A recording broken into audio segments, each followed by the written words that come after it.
shoe industry veteran, and he actually cut his professional teeth at Rockport, and he was there for a long period of time. He's famously known, I would say, for introducing, actual, sport technology to the midsoles of dress shoes. And then before viral was a thing in 1990 and 92. In 1990 and 92, he ran first the New York Marathon and then the London Marathon in Rockport dress shoes, and it became quite a campaign. He ran 2:49, so not too shabby. So I have to put my glasses on for my notes. So from there, he was the principal of Vibram USA, and he was actually Vibram, excuse me, and was responsible for the launch and the growth of the five-finger shoe phenomenon, which kind of further continued his product and design philosophies, and has resulted in the founding of the brand you see here today, Topo, in 2013. So just had a couple of questions. So with so many successful shoe brands on the marketplace, and what was the motivating thought behind Topo, and how many times have you thought, like, what the hell did I get myself into? Yeah. Well, thanks, Jeff. Thanks for hosting me. It's great to be in Agoura Hills, because I live in Boston and it's probably about 9 degrees outside right now. So thanks for letting me be here, and it's great to see so many people at these events. Sometimes you do a demo event and there are only 8 or 10 people.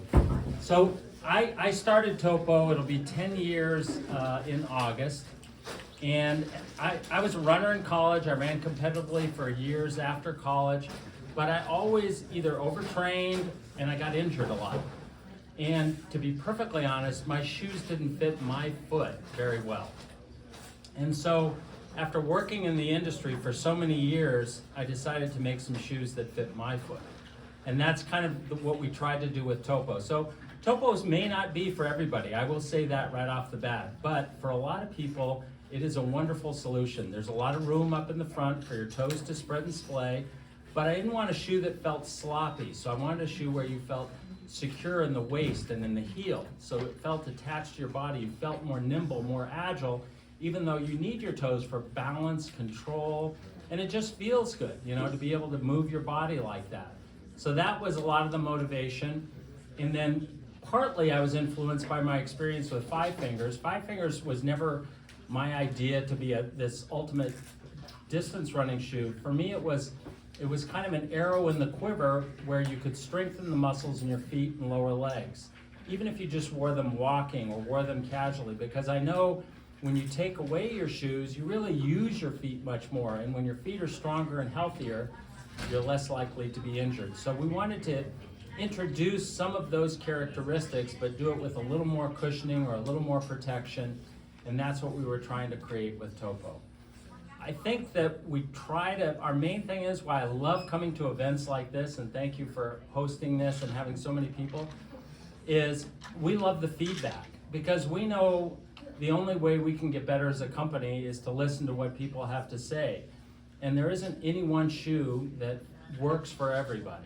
But we can learn from these events, lots of little things that we didn't know that we can put into the shoes to just make them better. And for me, after being in the industry for so many years, I just am happy to see so many people in the last couple of years, especially since the pandemic, getting outside, running, being more focused on health and wellness. And, it's very rewarding to work in an industry where you're a part of that. So kudos to you guys for, all enjoying this time together too. Thank you. It's actually a very exciting time in the shoe industry, and even in the retail side of things, because there's so many emerging brands that just have, kind of cool cachets to them. And as Tony was saying, like, not every brand is for everybody, but it's really nice that the small brands can establish and emerge and continue to grow. I will say from the Topo side for us, they have reached out to us for input on product, and they have always been very receptive to the feedback, both positive and critical of what's happening within the brand. So one of the questions that always emerges from the floor, and so I wanted to pass this on to you, was, so these shoes, they look different for sure. Like you look down on your foot and, you have kind of a wide area to splay your foot out, develop some power. And there's a lot of biomechanical arguments supporting for these kind of designs. But I wanted to ask, what's the strangest reaction you've had when, like people trying the shoes on, looking at them, and then what's the biggest resistance to people adopting to what is arguably, sound medical and biomechanical, data supporting for this kind of shape?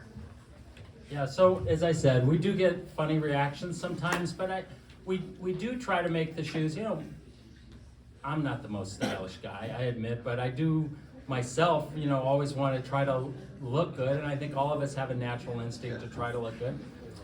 It's funny, you could have said the same thing about a brand like Hoka 7 or 8 years ago. You would have said, those shoes look ridiculous with that enormous sole, and then you see how popular a brand like that is today. So I just believe, I have to make something that works first, and for me, that's the most important thing. And so the design is something that we really believe in, and it's at the heart of who we are. We want to make it as appealing or attractive to people as we can, but it's most important that the shoe functions. And when you talk about funny reactions, so I got into a discussion with a guy at a trade show who was trying to tell me that the best way to run is to have your toes all bunched together as tightly as possible. And this was coming from somebody who I don't really think had ever really run, but had a scientific background and was trying to argue with me about that. So I gave him kudos for all of his scientific credibility, but I said, once you're out there and actually doing it, and so a lot of what we learn, sure, we spend a lot of time in the lab and we have people do a lot of research, but a lot of people in our company are all runners. Every model we create, we test ourselves. And while they may not always work for everybody, if they work for the people that we're testing and we can gather feedback, that's kind of what drives our direction. So we're not as much of a cosmetically driven brand as maybe some others, but I do believe in the functionality of the product. So just to go to that, I do a lot of backpacking and hiking and things like that, and I will say trail people especially have been early adopters to this kind of foot shape. And if you go up into the Sierras or Colorado trails and places like that, you will not find people in hiking boots. You will not find people in road flats. You will find people in shoes that are like shaped like a foot. I will tell you that. So with going forward, so what are the growth opportunities and future products that you guys are looking forward to? Yeah, so I do love trail. I mean, that's an important part. So we have quite a few new trail shoes coming, exciting stuff. I used to be involved with the Leadville Trail 100, for anybody who knows that event. So have paced people multiple times through that event, and that always holds really a special place for me. So anybody who's done some of these trail events, short or long, I mean, it's an incredible experience, and it's inspiring to me. So we're doing more trail product and trying to build product that holds up to all of the different ways you want to interact with Topo. So we do have some faster, lighter. We have a women's racing shoe coming that weighs about 5.5 ounces. That'll be out next month. We have, as I mentioned, some trail shoes. We have some shoes now that are designed for recovery. Our company grew about 70% last year. We're now distributed in 20 countries. So even though you may not know about it as much here yet, I hope that you'll, learn something and maybe share in it. And if you like the brand, tell your friends. If you don't, maybe just keep it down a little bit. I still have kids at home. No, but it's, it's always fun to be creating something new, and the market's constantly changing. So you are the inspiration for a lot of what we do.